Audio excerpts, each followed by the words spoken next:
y'all, I'm back again.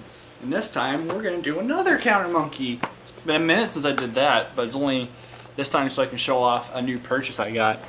And this is once again thanks to the Spoony One talking so much about this particular series of RPG that I just, as soon as I saw this, I was really hesitant about getting it just because I didn't know if I was ever even going to do anything with this other than just look at it and go, hey, I have that now. But yeah, I picked up the Shadowrun sourcebook and the Street Samurai catalog. So yeah, for those of you who don't know, essentially Shadowrun is what happens after I think 2015, I want to say, in here, all magic comes back. People start getting born as elves and orcs and dwarves and stuff, and start being able to tap back into magic. Like the Native American Indians get blamed for like a nuclear war getting started, and they all start going back to their roots where they're, you know, praising the sun gods and stuff. And sure enough, when magic comes back, they are very powerful because they can do magic and stuff. Like a guy straight up just breaks all of these people out of a concentration camps with his mind because he's so powerful now. And pretty much the world breaks down after that. And Shadowrun is when they finally all come back together. Pretty much the world is now run by corporations, and the Shadowrunners are people that the corporations hire out kind of as militiamen to, or I guess you could say mercenaries to carry out things that they don't want other people to know that they're carrying out. So it will be like the Walmart Corporation needs to sabotage Target, so they'll send in these cyber hackers and gang member looking guys to go sabotage something. And the thing about this is this was made back in the 80s, so the year that this whole thing takes place is 2050. So you have about 40 years for this to start taking place. And this comic is very, very 80s. Like, you think of now whenever like a TV show will make fun of the 80s and be like, this is what the 80s thought the future would be. This, I think no one could more correctly just like put a dot like right there, like this is how the 80s saw the future than this book. And this was made in the 80s, so like somehow the 80s is parodying itself right now. It's just so amazing. Like I look at this and there's one picture I gotta show you. Here it is. There's elves, right? And elves are like 7 foot tall, like really gangly, you know, like Legolas looking guys.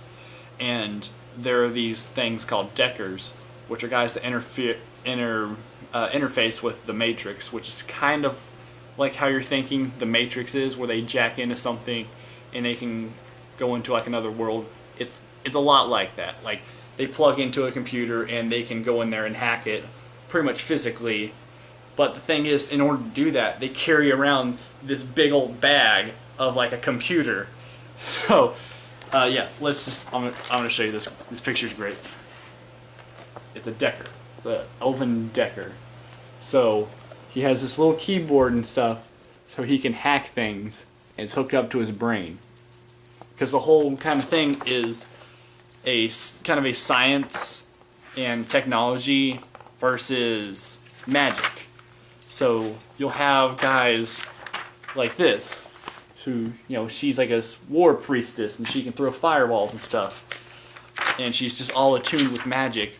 Or you'll have guys called street samurais, and they're just all hulked out with like cyber technology, and they have like infrared eyes and Wolverine claws and like auto aim built into their arms and stuff, to where they don't even have to look down the sight of their gun to know where it's aiming. Just really cool kind of 80s cheesy stuff. And it's an entire campaign setting and rules guide.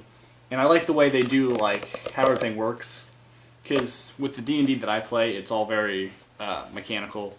You know, you roll a die, that number you get, you go versus what he has. Like, but then the numbers get so high, like so fast, like Jouffre I was talking to you about in my my previous one, my previous counter monkey. He had, I think, upwards of 5d6 that I had to roll and remember all about the different kinds of damages just from like level 2, like an insane amount. And in here it's a lot more simplified, knowing how much you need. Like a gunman will have a certain amount of firepower. You have like 5 firepower. That means you roll 5 dice, and for every one you roll, that's how many times you hit them. Or if you have like a shotgun blast, that's how much of the blast hits him. It's kind of it's a very RPG way of thinking about how everything works, and it's really cool. Because you also have, if you're the one getting shot at, you roll your dice to see how much of it you can dodge. So it's very cool that way. And thoroughly enjoy that, because there's dragons and Sasquatches and blackmail, and all of it's supposed to be taken in the seedy underbelly of Seattle. It's just, it's just so cool. It's just like that picture I showed you of the elf. They have like flying cars and stuff.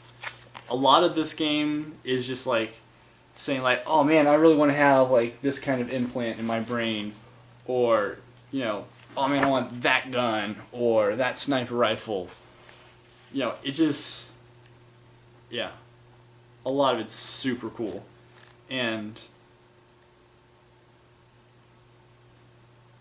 yeah, that's that. Shadowrun. And the other thing I bought was the Street Samurai catalog, which this is an add-on, and this thing is awesome.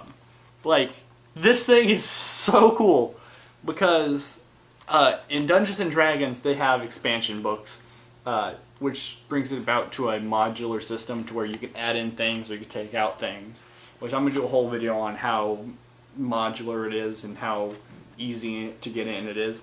But anyway, this is something you can add on, and what it essentially does is it gives you a shopping catalog for your Street Samurai, so he can buy new things. Like if you wanted this MP laser, whatever that is, he can come in here and it buys it, and like it's all set up as though he were online looking at like a catalog and like shopping online, and they have like customer reviews saying like their personal experience with it.